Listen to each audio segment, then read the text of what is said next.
Hello students, how are you all? I hope you all are fine. So today we will discuss the parts of speech in brief.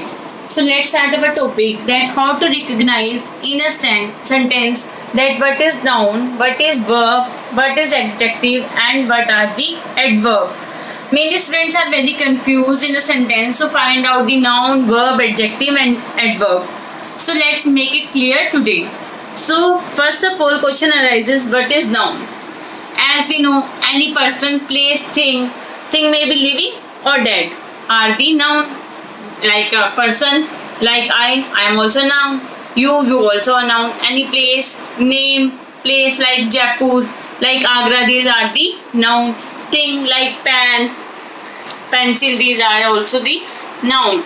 Now what are the verb?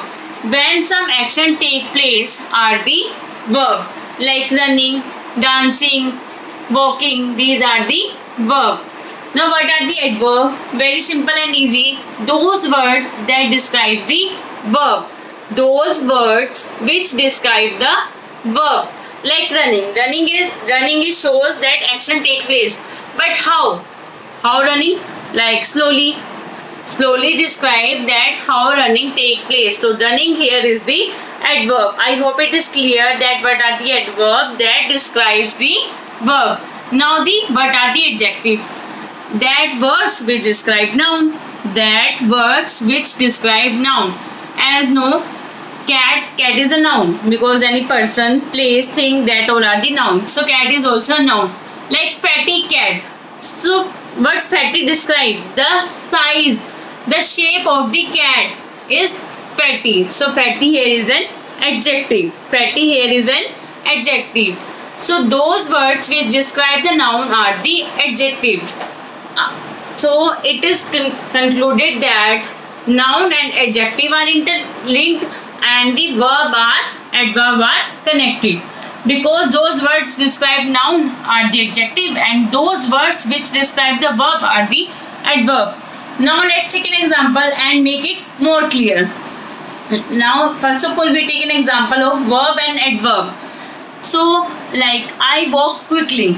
I walk quickly. So in this sentence, what is walk here? As walk describe our action, like I am walking. So walk in this sentence is a verb. And quickly, that word describes the how I walk. Quickly, मतलब जल्दी जल्दी. So quickly in this sentence is an adverb. I hope it is clear to you all that in this sentence, walk is a verb and quickly describes the action and the verb. So quickly here is an adverb. Now take another example which clear us the noun and the adjective. The cat is tired. The cat is tired. As we know, cat is a living. So cat in this sentence is a noun. And we know those words which describe the noun are the adjective. Tired. Cat की feeling बता रहे. Cat आज cat tired. So in this sentence, tired is the adjective. Cat is the noun and the word tired describes the cat. So tired is here adjective. I am telling you some an important point in this that here is the verb. In this sentence is the verb. Now you are saying that verb are the action take place. Some verbs are like is, am and are the to be verb. Note it down that is, am, are the to be verb. Some sentences these are like hidden verbs. Is, am, are. These are the to be verbs. So in this sentence, cat is a noun, is a verb and tired is an adjective. I hope it is clear to you all that what are noun, what are verb, what are adverb and what are adjective. So students, let's see you soon with new topic, new learning. Till then, stay home, stay safe.